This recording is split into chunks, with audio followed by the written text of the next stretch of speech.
இந்த கதையோட கடந்த 2 பதிவுகளிலுமே ஒரு கூனன் இறந்து போனதுக்கு தண்டனையா ஒரு தையல்காரன், ஒரு மடப்பள்ளி அதிகாரி, ஒரு குடிகாரன் மற்றும் ஒரு யூத வைத்தியன் இவங்களெல்லாம் தூக்கிலிட மன்னர் தயாரா இருந்தாரு. மடப்பள்ளி அதிகாரி, குடிகாரன், யூத வைத்தியன் இந்த 3 பேரும் மன்னன் கிட்ட கதைகள் சொல்லி தங்களை மன்னிக்குமாறு வேண்டுனாங்க. ஆனா மன்னரோ அவங்களுடைய கதை ரொம்ப மட்டமா இருக்குன்னு சொல்லி மன்னிக்க மறுத்தாரு. உடனே தையல்காரன் தான் ஒரு கதை சொல்வதாகவும் அந்த கதை நல்லா இருந்தால் அவங்க எல்லோரையும் மன்னித்தரலணும்னு சொல்லி நாவிதனால நொண்டியானவனுடைய கதையை சொல்ல தொடங்கினான். அதில் நாவிதனால தான் பட்ட துன்பங்களை நொண்டி வாலிபன் சொன்னான்.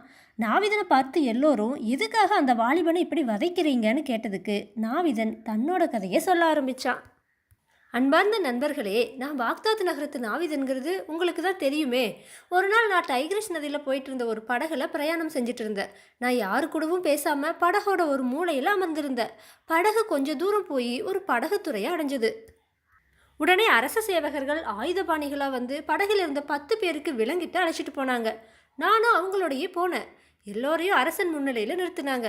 எங்களை எல்லோரையும் பார்த்த அரசர் இந்த திருடர்கள் 10 பேரையும் எனக்கு எதிரிலேயே சிரசேதம் செய்யுங்கள்னு ஆணையிட்டாரு. பெரிய வாளோட வந்த கொலையாளி 1 2ன்னு எண்ணிட்டே 10 பேருடைய தலையையும் சீவி எறிஞ்சா. 11ஆவதா நான் நின்றுட்டு இருந்தேன். என்னை பார்த்து திகைச்ச கொலையாளி மன்னரை பார்த்து, மாமன்னரே, நீங்கள் 10 பேரை சிரசேதம் செய்ய சொன்னீங்க, நானும் செஞ்சுட்டேன். ஆனால் 11ஆவதா இன்னொரு ஆள் இதோ நிற்கிறானே அப்படின்னு என்னை காட்டி மன்னர்கிட்ட சொன்னான். மன்னரும் திடுக்கிட்டு போய் என்னை பார்த்து, யாரு நீ? ஏன் இந்த திருடர்களோட நீ நிற்கிற? தலை வெட்டப்படுறப்ப எதுவும் பேசாமல் நிற்கிற காரணம் என்னன்னு கேட்டாரு. இதை கேட்ட நாவிதன் மன்னரை பார்த்து, வேந்தருக்கெல்லாம் வேந்தே கேளுங்க, நான் எப்பவும் அதிகமாக பேச மாட்டேன். அது என்னுடைய சுபாவம். ஏன்னா எனக்கு மூத்த 6 சகோதரர்கள் இருக்கிறாங்க. அவங்க 6 பேரும் வாய் பேச்சாலேயே கெட்டவங்க. என்னுடைய மூத்த சகோதரன் தன்னோட உளறுவாயால் கால் நொண்டியானா. 2வது சகோதரன் பல்லிழந்தா. 3ஆமவன் தன்னுடைய கண்களை இழந்தா. 4ஆமவன் ஒற்றை கண்ணனானா. 5ஆமவன் 2 காதுகளையும் இழந்தா. 6ஆமவன் 2 உதடுகளையும் இழந்தா. நான் தான் எங்களில் கடைசி 7வது பிறவி. இப்படி என்னுடைய சகோதரர்கள் துன்பப்பட்டதுக்கு காரணம் தாராள மனசு இல்லாததுதாங்கிறத உணர்ந்தேன். ஆனால் நானும் ரொம்ப இலகிய தாராள மனசுடையவன்னு சொன்னான். இதை கேட்ட மன்னர் வியந்து போய், உன் சகோதரர்களுடைய வரலாறு கேட்கறதுக்கு ரொம்ப சுவையுடையதாக இருக்குன்னு நம்புறேன். அவங்களுடைய வரலாற்றை சொல்லுன்னு ஆணையிட்டாரு. நானும் என் சகோதரர்களுடைய கதைகளை மன்னனுக்கு சொல்ல ஆரம்பித்தேன். என்னோட மூத்த சகோதரன் பாக்தாத் நகரத்தில் தையல் வேலை செஞ்சுட்டு இருந்தா. அவனுடைய தையல் கடைக்கு எதிரில் ஒரு சீமான் குடியிருந்தா. அவனுக்கு அழகில் சிறந்த மனைவி ஒருத்தி உண்டு. அவன் மகா குறும்புக்காரி. வீட்டு ஜன்னலை திறந்துட்டு வேடிக்கை பார்த்துட்டு இருந்த அவளை என்னுடைய சகோதரன் தற்செயலாக பார்க்க நேர்ந்துச்சு. அவளும் இவனை பார்த்து அழகிய புன்னகை ஒன்று உதிர்த்தா. என் சகோதரன் அப்படியே சொக்கி போனான். மறுநாள் எதிர் வீட்டிலிருந்து ஒரு வேலைக்கார பெண் என் சகோதரன் கிட்ட வந்து ஒரு பட்டு துணியை கொடுத்து அதை என்னுடைய எஜமானி அழகிய ரவிக்கையா தைக்க கொடுத்தாள்னு சொல்லிட்டு போனான். துணியை வாங்கிட்டவன் ஜன்னலை பார்த்தா. அங்கே நின்றுட்டு இருந்த குறும்புக்காரி புன்னகை புரிந்து கண்ணடித்தும் காட்டுனா.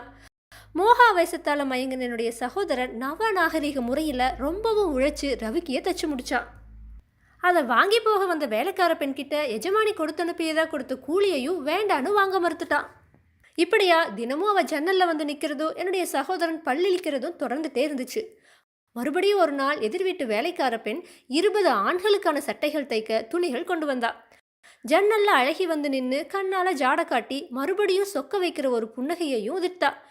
மதிமயங்கி போன என்னுடைய அண்ணன் இரவு பகல் பாராமல் உழைச்சி 20 சட்டைகளையும் தைச்சு வேலைக்கார பெண்கிட்ட கொடுத்தனுப்பி வழக்கப்படியே கூலி வேண்டான்னு சொல்லிட்டா. என் சகோதரனை நல்லா ஏமாத்த நினைச்ச அந்த குறும்புக்காரி தன் கணவன்கிட்ட நடந்ததையெல்லாம் சொல்லி சிரிச்சு அவனை எப்படியும் வீட்டுக்கு வரவழைச்சு நல்ல தண்டனை தரணும்னு சொன்னான். அவனும் அப்படியே செய்யலான்னு சொன்னான். அந்த எதிர் வீட்டுக்காரி ஒரு நாள் என்னுடைய அண்ணனுக்கு ஒரு கடிதம் அனுப்பியிருந்தா. அந்த கடிதத்தில் தான் மனமானவள்ங்கிறனால தன்னுடைய அடிமைகளில் ஒருத்தியை தாங்கள் மணந்து கொள்ள வேண்டும்னு, தன் அடிமை பெண்களில் ஒருத்தியை தேர்ந்தெடுக்க இரவு யாருக்கும் தெரியாமல் வீட்டுக்கு பின்புறமாக வரணும்னு எழுதியிருந்தா. இதை பார்த்த என்னுடைய அண்ணனுக்கோ தலகால் புரியலை. இரவு வந்ததும் தன்னை நல்லா அலங்கரிச்சுட்டு எதிர் வீட்டோட பின்புற வாசலில் போய் காத்து கிடந்தா. வாசல் கதவு திறக்கப்பட்டுச்சு. உள்ளே போனான். உள்ளே அழைச்சிட்டு போனவன் அவனை தரன்னு இழுத்துட்டு போய் மாவரைக்கிற எந்திரத்தில் போட்டி சுற்றி வர செஞ்சா. தகச்சு நின்னவனை சவுக்கால விளாசுனா. இதெல்லாம் அந்த குறும்புக்காரியோட வேலை தான். தன் வீட்டில் மாவரைக்கிறவன் கிட்ட இன்னைக்கு இரவு ஒருத்த பின்புற வாசலுக்கு பக்கத்தில் காத்திருப்பா. கதவு திறந்ததும் அவன் உள்ளே வருவா. அவனை உள்ளே அழைச்சி வந்ததும் மாவரைக்கிற எந்திரத்தில் பூட்டி ஒரு மூட்டை பார்லியையும் அரைக்கணும், அவன் என்ன கத்துனாலும் சவுக்கால நைய புடைக்கணும்னு உத்தரவிட்டிருந்தா. அவனுக்கு இரவெல்லாம் சவுக்கடி பூஜை நடந்தது. விடியருக்கு கொஞ்சம் முன்னாடி பின்புற வாசல் வழியா மாவரைப்பவன் அவனை துரத்தி விட்டா. இரவெல்லாம் மாவரைச்சும் சவுக்கடி பட்டும் போயிருந்த என்னுடைய சகோதரன் கடையில் அமர்ந்திருந்தா. அப்போ எதிர் வீட்டு அழகியால் ஒரு கடிதம் அனுப்பப்பட்டுச்சு. நேற்றுக்கு இரவு முட்டாளான மாவரைப்பவன் யந்திரத்தை சுற்றுற கருப்பு அடிமைதான்னு நினச்சி உங்களை வதைத்து விட்டானோ, தன்னுடைய கணவன் இரவெல்லாம் விழிச்சிட்டே இருந்ததாகவோ, அதனால் தன்னால் எந்த உதவிக்கும் வர முடியலைன்னு சொல்லி இன்னைக்கு மாலையில் தன்னுடைய கணவன் வெளியூர் செல்வதாகவோ, நடந்ததுக்கெல்லாம் பிராயச்சித்தமாக இன்னைக்கு இரவு முன்வாசல் வழியாக வீட்டுக்கு வரணும்னு அந்த கடிதத்தில் எழுதியிருந்துச்சு. அறிவில்லாத மூடனான என்னுடைய சகோதரனுக்கு நேற்றுக்கு இரவு சவுக்கடிப்பட்டும் புத்தி வரலை. இன்னைக்கு இரவு மறுபடியும் தன்னை அலங்கரிச்சுட்டு நடுநிசி வேளையில் எதிர் வீட்டில் நுழைஞ்சா. இவன் வர்றதுக்காகவே கதவு தாளிடப்படாமல் இருந்துச்சு. இவனோட வரவுக்காகவே காத்திருந்த அந்த பெண்ணுடைய கணவன் இவனை நல்லா உதைச்சு கைகளை பின்புறமாக கட்டி நகர நீதிபதி கிட்ட ஒப்படைச்சான். இவன் உதைப்படுறப்ப எதிர் வீட்டு குறும்புக்காரி இவனை கேலி செஞ்சு ஓன்னு சிரிச்சா.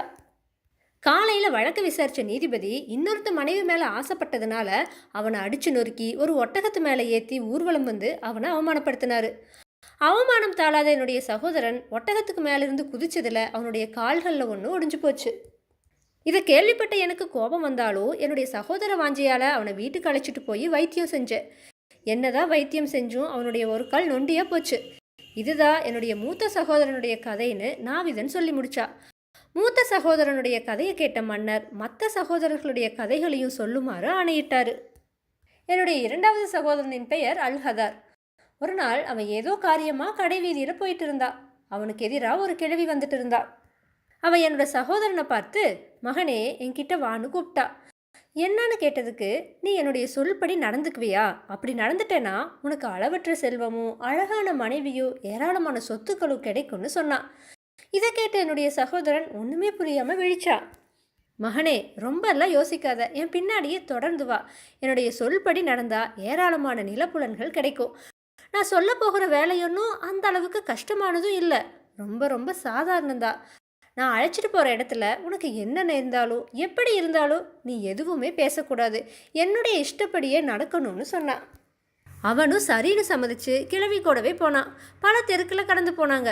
அதுக்கப்புறமா அரண்மனை மாதிரியான அழகான ஒரு பெரிய மாளிகைக்கு கிழவி அவனை அழைச்சிட்டு போனான். அந்த மாளிகையுடைய அலங்காரத்தையும் ஆடம்பரத்தையும் பார்த்த என்னுடைய சகோதரன் அப்படியே சொக்கி போயிட்டான். அந்த மாளிகையில் இருந்த 4 அழகிகள் என்னுடைய சகோதரனை எதிர்கொண்டு அழைச்சாங்க. ஒருத்தி தங்க கிண்ணத்தில் பலரசம் கொடுத்தா. அவன் அதை வாங்கி குடிச்சிட்டு கிண்ணத்தை திருப்பி தரும்போது அவள் கிண்ணத்தை ஒரு கையில் வாங்கிட்டு அதுக்கப்புறமா ஓங்கி கன்னத்தில் அரைஞ்சா. கதி கலங்கன் என்னுடைய சகோதரன் வெளவெளத்து போனான். வந்த வழியில் திரும்பி போயிடலான்னு வெளியே செல்ல திரும்பினான். அப்போ அந்த கிழவி அவனை சமாதானப்படுத்தி அவன் கொடுத்த வாக்குறுதியை நினைவுபடுத்தினான். எதுக்கும் காரணம் கேட்காத, வாய் திறந்து பேசாமல் பொறுத்துக்கோ, கடைசியில் உனக்கே நன்மைன்னு சமாதானப்படுத்தினான். திகச்சு போய் ஒன்றுமே புரியாமல் நின்றுட்டு இருந்தவனை மறுபடியும் அந்த பெண் கழுத்திலும் முதுகிலும் ஓங்கி ஓங்கி அரைஞ்சா. என்னுடைய சகோதரன் மயங்கியே விழுந்துட்டா. கிழவி அவனுக்கு மயக்கத்தை தெளிவிச்சா. இனியும் மர்ம மாளிகையில் இருந்தா மேலும் என்ன விபரீதம் நேருமோன்னு பயந்து என்னுடைய சகோதரன் திரும்பி வெளியே ஓட தயாரானான். மறுபடியும் அந்த கிழவி அவனை தடுத்து நிறுத்தினான். காரியம் கைகூடி வரப்ப வீணா கெடுத்துட்டு ஓடாதேன்னு சொல்லி தேத்துனான். என்னுடைய சகோதரனோ என்ன செய்யறதுனே தெரியாம திகச்சு போய் நின்னான். மெதுவா நடந்து அழகிகள் 4 மத்தியில வந்து அமர்ந்தா. 4 அழகிகளும் பன்னீர் தெளிச்சு உபசரிச்சாங்க. அழகிகளில் மூத்தவ என்னுடைய சகோதரனை பார்த்து, உங்களுக்கு எல்லா நாள்களும் உண்டாகட்டும், நீங்கள் கொஞ்சம் பொறுமையாக இருந்து எங்களுடைய உபசரணையை ஏற்றுக்கணும். முடிவில் எங்களுடைய ஆசைகள் எல்லாம் நிறைவேறணும். அப்படி நிறைவேறுச்சுன்னா நாங்கள் 4 உங்களுக்கு மனைவிகளாவோம். இந்த மாளிகையோ எங்களுடைய சொத்துக்கள் எல்லாத்துக்கும் நீங்கள் தான் எஜமானர்னு சொன்னான். தன்னோட அதிர்ஷ்டத்தை நினச்சி என்னுடைய சகோதரன் மகிழ்ந்து போனான். என்ன பேசுகிறோன்னே தெரியாமல் அவன் அவகிட்ட, பேரழகு பெட்டகமே, உன்னுடைய ஆணைப்படித்தான் இனி நடப்பேன்னு உணர்னான். அதுக்கப்புறமா பெண்கள் 4 பேரும் இனிய பாடல்களை பாடினாங்க. பாட்டும் கூத்தும் முடிஞ்சுது. மூத்தவ உடனே இவர் அழைச்சிட்டு போய் மேலும் என்னென்ன செஞ்சு முடிக்கணுமோ அதையெல்லாம் செய்யுங்கன்னு மற்ற பெண்களுக்கு ஆணையிட்டா. உடனே இளையவல்ல ஒருத்தி என்னுடைய சகோதரனோட கையை பிடிச்சு இழுத்தா. மறுபடியும் கிழவி அங்கே வந்து, மகனே இனிதான் நீ ரொம்ப பொறுமையாக இருக்கணும்னு ஞாபகப்படுத்திட்டு போனான். கையை பிடிச்சவ அவனை பக்கத்து அறைக்கு அழைச்சிட்டு போய் தாடி, மீசை, புருவம், தலை எல்லாத்தையும் மழுங்க சரைச்சா.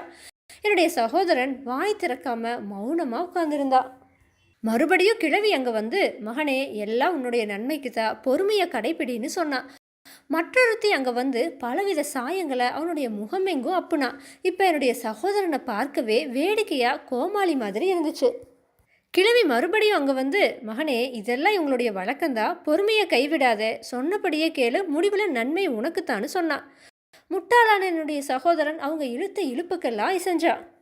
மறுபடியும் இன்னொருத்தி வந்து என்னுடைய சகோதரனை பார்த்து, அன்பரே நீங்கள் உங்களுடைய ஆடைகளை எல்லாம் களைஞ்சிடுங்கன்னு சொன்னான். மதிகெட்ட முட்டாளான அவன் அவ்வாறே அவளுக்கு எதிரிலேயே நிர்வாணமாக நின்னான். அந்த பெண் என்னுடைய சகோதரனை பார்த்து, காதலரே நான் ஓடுவேன், நீங்கள் என்ன விரட்டி பிடிக்கணும்னு சொன்னவாறே ஓட ஆரம்பிச்சா. இவனும் அவளை மாளிகை முழுவதும் துரத்தி துரத்தி பிடிக்க ஓடுனான். கடைசியாக அவன் ஒரு அறைக்குள்ளே நுழைஞ்சா. இவனும் நுழைஞ்சா. அவன் நுழைஞ்சதும் அறை கதவு தானே மூடிருச்சு. உள்ளே நுழைஞ்ச அந்த பெண் வேற வாசல் வழியாக ஓடியிருக்கா. திகைச்சு நின்று என்னுடைய சகோதரன் எதிரில் இருந்த வாசற்கதவுகளை திறந்து வெளியே வந்தா. வெளியே வந்த உடனே அந்த கதவுகளும் மூடிருச்சு. இவன் திகைச்சு வெளியே பார்த்தான். தான் கடை வீதியில் மூடிய கதவோரம் நிற்கிறத பார்த்தான். கடை வீதியில் ஜன நெரிசல். வெட்கத்தால் குன்றி என்ன செய்யறதுனே தெரியாமல் கடை வீதியில் நெடுக ஓடுனான். மொட்டை தலையுடனும் சாயம்பூசிய முகத்துடனும் நிர்வாணமாக கடை வீதியில் ஓடின இவனை எல்லோரும் வேடிக்கை பார்த்தாங்க. முடிவில் சேவகர்கள் இவனை பிடிச்சு நீதிபதி கிட்ட நிறுத்தினாங்க. கழுத மேலே ஏற்றி ஊர்வலம் கொண்டு வந்து 100 கசையடிகள் கொடுக்க நீதிபதி உத்தரவிட்டாரு. தண்டனையும் நிறைவேற்றப்பட்டுச்சு. அவமானத்தாலும் கசையடியாலும் மயங்கி விழுந்து கிடந்த என்னுடைய சகோதரனை வீட்டுக்கு கொண்டு வந்து தக்க மருத்துவர் கொண்டு கசையடி காயங்களுக்கு மருந்துட்டேன். மாமன்னர் அவர்களே, இதுதான் என்னுடைய 2வது சகோதரனின் கதைன்னு நாவிதன் சொன்னான். கலகலன்னு சிரிச்ச மன்னர், உன்னுடைய 3ஆம் சகோதரனின் கதையையும் சொல்லுகன்னு ஆணையிட்டாரு. நாவிதன் தன் 3ஆம் சகோதரனுடைய கதையையும் சொல்ல தொடங்கினான். என்னுடைய 3வது சகோதரன் ஒரு பிறவி குருடன். ஒரு நாள் அவ ஒரு பெரிய மாளிகையுடைய கதவுகளை தட்டிட்டு இருந்தா. உள்ளே இருந்தவங்க யாரது யாரதுன்னு கேட்டோம், பதில் எதுவும் சொல்லாமல் மறுபடியும் கதவை தட்டிட்டு இருந்தா. கொஞ்ச நேரம் கழித்து மாளிகையுடைய கதவுகள் திறக்கப்பட்டுச்சு. வீட்டோட சொந்தக்காரர் தான் வந்து கதவை திறந்திருக்காரு. வெளியே நின்றுட்டு இருந்த என்னுடைய குருட்டு சகோதரனை பார்த்து, உனக்கு என்ன வேணும், பதில் எதுவும் சொல்லாமல் இப்படி கதவை தட்டிகிட்டே இருக்கியேன்னு கேட்டார். என்னுடைய குருட்டு சகோதரன் வீட்டுக்காரனுடைய குரலை கேட்டதும், அல்லாவுடைய அருள் உமக்கு பரிபூரணமாக கிட்டுமாக, எனக்கு பிச்சை எடுங்கள்னு கேட்டான். வீட்டுக்காரரோ பதில் எதுவும் சொல்லாமல் கொஞ்ச நேரம் யோசிச்சாரு. அதுக்கப்புறமா, அன்பரே என் கூட வாங்கன்னு மாளிகைக்குள்ளே அழைச்சிட்டு போனார். மாளிகைக்குள்ளே மேல் மாடத்துக்கு போகிறதுக்கு மாடிப்படிகள் இருந்துச்சு. அந்த படிகளின் வழியாக குருடனை அழைச்சிட்டு போனார். குருடனும் தட்டு தடுமாறி அவருக்கு பின்னாடியே போனான். பல மாடிப்படிகளை ஏறினதும் மேல் மாடியோட உச்சிக்கு போய் சேர்ந்தாங்க. மேல் மாடத்துக்கு வந்ததும் வீட்டோட சொந்தக்காரர், ஐயா குருடரே, நீங்கள் பிச்சை கேட்டீங்க இல்லையா, உங்களுக்கு பிச்சையிட என்கிட்ட எதுவுமே இல்லை, அதனால் போயிட்டு வாங்கன்னு சொன்னான். இதை கேட்ட என்னுடைய சகோதரன், ஐயா இல்லைங்கிற பதில வாசலுக்கு வெளியே வந்தீங்களே, அங்கேயே சொல்லியிருக்கலாம், இத்தனை படிகள் ஏறி வந்து இங்கே சொல்லுறீங்களேன்னு கேட்டான். இதை கேட்டுட்டு வீட்டுக்காரன் சிரிச்சான். நீ கதவை தட்டும் போதே யாரதுன்னு பல முறை நான் கேட்டோம், நீ பதில் சொல்லாமல் கதவை தட்டிகிட்டே இருந்த, நீ அப்போவே சொல்லியிருக்கலாம் இல்லையா, அதனால தான் நானும் உன்னை பல மாடிகள் ஏற வச்சு கடைசியில் பிச்சை இல்லைன்னு சொன்னேன், அதனால் நீ இங்கேருந்து இறங்கிப்போன்னு சொன்னான். என்னுடைய குருட்டு சகோதரன் வீட்டுக்காரங்கிட்ட இனி வாதாடுறதுல எந்த பயனும் இல்லைங்கிறத தெரிஞ்சுட்டான். வந்த வழியாக திரும்ப மாடிப்படிகளில் மெல்ல கோல் ஊன்றியவாறே நடந்து கீழே இறங்குனான். பாதி படிகள் இறங்கியிருப்பா. கொஞ்சம் கால் இடறவே சறுக்கி விழுந்து படிகளில் உருண்டா. கடைசி படியில், அதாவது தெருவில் வந்து உருண்டு விழுந்தா. அதனால் அவனுடைய மண்டை உடைஞ்சது. கீழே 2 குருட்டு பிச்சைக்காரர்கள் நின்றுட்டு இருந்தாங்க. வீட்டுக்காரன் அவங்களையும் சேர்த்து விரட்டுனான். கீழே உருண்டு விழுந்து மண்டையை உடைச்சு கொண்ட என்னுடைய சகோதரன் மற்ற 2 பிச்சைக்காரர்களையும் பார்த்து, வாங்க நம்ம வீட்டுக்கு போகலாம், அங்கே இருக்கிற பணத்தை எடுத்துகிட்டு வைத்தியன்கிட்ட போய் உடஞ்ச மண்டைக்கு கட்டு போடணும்னு சொன்னான். அங்கே அவங்களுக்கு பக்கத்துலேயே நின்றுட்டு இருந்த வீட்டுக்காரனுக்கு ஆச்சரியம் தாழலை. இவங்களோ பிச்சைக்காரங்க, ஆனால் வீட்டுக்கு போய் பணம் எடுத்துகிட்டு போகலான்னு சொல்கிறாங்களே, அப்படி எவ்வளவு பணம் சேர்த்துருப்பாங்க, அதை கண்டுபிடிச்சே ஆகணும்னு நினச்சி அவங்கள பின்தொடர்ந்தா. நகர எல்லைக்கு அப்பால் ஒரு குடிசை இருந்துச்சு. 3 குருடர்களும் தட்டு தடுமாறி குடிசைக்குள்ளே நுழைஞ்சாங்க. வேவு பார்க்க வந்த வீட்டுக்காரனும் மெதுவாக 3 குருடர்களுக்கும் தெரியாத மாதிரி குடிசைக்குள்ளே ஒரு மூலையில் போய் பதுங்கிட்டான்.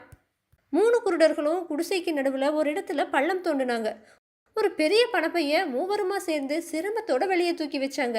கீழே தரையில் கொட்டி எண்ண ஆரம்பிச்சாங்க. 10,000 வெள்ளி பணம் வரைக்கும் எண்ணி மறுபடியும் பையிலேயே போட்டாங்க. பழையபடி புதைச்சாங்க. எஞ்சி இருந்த கொஞ்சம் நாணயங்களை மூவரும் சமமாக பங்கு போட்டுட்டாங்க. அந்த நேரம் பார்த்து வேவு பார்க்க வந்த வீட்டுக்காரனுடைய மூக்கில் ஒரு கொசு நுழைஞ்சுது. அவன் அது தாழாமல் தும்முனான். வேற்று மனிதன் தங்களோட இருப்பதை தெரிஞ்சுக்கிட்ட குருட்டு பிச்சைக்காரர்கள் திருட திருடன்னு கூக்குரலிட்டாங்க. இவங்களுடைய கூச்சலை கேட்ட அக்கம் பக்கத்தவர்கள் எல்லாம் ஓடி வந்தாங்க. நகர சோதனைக்காக வந்த காவலர்களும் வந்து சேர்ந்தாங்க. அப்ப வேவு பார்க்க வந்த வீட்டுக்காரன் தானும் கண்ணை மூடிட்டு அனைவர் எதிரிலும் குருடனா நடிச்சா. என்னை 3 பேருமா சேர்ந்து பிச்சை எடுத்த பணத்தில் சரியான பங்கு தராமல் ஏமாத்துறாங்க. நான் அதை பற்றி வற்புறுத்தி கேட்டதுனால திருடன்னு சொல்லி என்னை உங்ககிட்ட பிடிச்சு கொடுத்து தண்டனை வாங்கி தர நினைக்கிறாங்கன்னு சமயோச்சிதமாக புழுகுனான். காவலர்களுக்கு எதுவுமே புரியலை. 4 பேரையும் கைது செஞ்சு அரசன் முன்னாடி கொண்டு போய் நிறுத்தினாங்க. விசாரிச்சதுல 3 உண்மையான குருட்டு பிச்சைக்காரர்களும் 4ஆம் அவன் தான் திருடன்னும் அவனை தங்களுக்கு தெரியாதுன்னு சொன்னாங்க. 4ஆம் அவனாகிய வீட்டுக்காரனை சேவகர்களை விட்டு மன்னன் சவுக்கடி தர சொன்னாரு. 4-5 அடிகள் விழுந்ததும் அலறி அடிச்சுட்டு, அரசே அடிப்பதை நிறுத்த சொல்லுங்க, உண்மையை சொல்லி விடுறேன்னு சொன்னான். மன்னரே மன்னிக்கணும், நாங்கள் யாருமே உண்மையில் குருடர்கள் இல்லை, குருடர்களாக நடித்து பிச்சை வாங்கிட்டு வாழ்ந்தோம். இதோ பாருங்க என்னுடைய கண்களைன்னு கண்களை அகல திறந்து காட்டினான். அது மட்டும் இல்லாமல் அந்த வீட்டுக்காரன் மன்னனை பார்த்து, நான் பொய்யெல்லாம் சொல்லலை, நாங்கள் 4 பேரும் வாழ்ந்த குடிசையில் தரையில் 10,000 வெள்ளிக்காசுகளை ஒரு பையில் போட்டு புதைச்சி வச்சுருக்கோம், நீங்கள் வேணும்னா சோதிச்சு பாருங்கன்னு அழுதுகிட்டே சொன்னான். கண்களை திறக்க சொல்லி மற்ற உண்மையான குருடர்களுக்கும் சவுக்கடி விழுந்துச்சு. நாங்கள் உண்மையாகவே குருடர்கள் தானே அவங்க புலம்புனாங்க. 4ஆம் அவன் உண்மையை சொல்லியும் இந்த 3 பேரும் தாங்கள் குருடர்கள்னு பொய் சொல்கிறாங்களேன்னு மன்னருக்கு கோபம் வந்துச்சு. மன்னர் உடனே குடிசையை தோண்டி சோதனையிட சொன்னார். 4ஆம் அவனாகிய வீட்டுக்காரன் சொன்ன மாதிரியே ஒரு பையில் 10,000 வெள்ளிக்காசுகள் இருந்துச்சு. சேவகர்கள் அதை கொண்டு வந்து மன்னன் முன்னாடி வச்சாங்க. பொய் சொன்னதும் இல்லாமல் இன்னும் குருடர்களாகவே நடிக்கிறாங்களேன்னு நினச்ச மன்னர் அந்த 3 பேரையும் நல்லா உதைச்சு நகரத்துக்கு வெளியே துரத்துமாறு ஆணையிட்டார். மன்னர் மூட்டையிலிருந்த 10,000 வெள்ளி பணத்தில் 4ல் 1 பங்கை சமயோச்சிதமாக பொய் சொல்லி தப்புன வீட்டுக்காரனுக்கு கொடுக்க சொல்லியும் மீதத்தை கஜானாவோட சேர்க்க சொல்லியும் உத்தரவிட்டார். அப்படியே 4ல் 1 பங்கு பணம் பெற்ற வீட்டுக்காரன் பொய் சொல்லி தப்பிச்சதை நினச்சி மகிழ்ந்துட்டே பணத்தோட வீடு போய் சேர்ந்தான். அடிபட்டு நைந்து போன என்னுடைய சகோதரனுக்காக மறுநாள் நான் அரசர்கிட்ட போய் மன்னிப்பு வாங்கிட்டு அவனை வீட்டுக்கு அழைச்சிட்டு போனேன். இந்த கதையை கேட்ட மன்னர், உன்னுடைய மற்ற சகோதரர்களுடைய கதையையும் சொல்லுன்னு நாவிதனுக்கு உத்தரவிட்டார். நாவிதன் தன்னுடைய 4ஆம் சகோதரனுடைய கதையை சொல்ல தொடங்கினான்.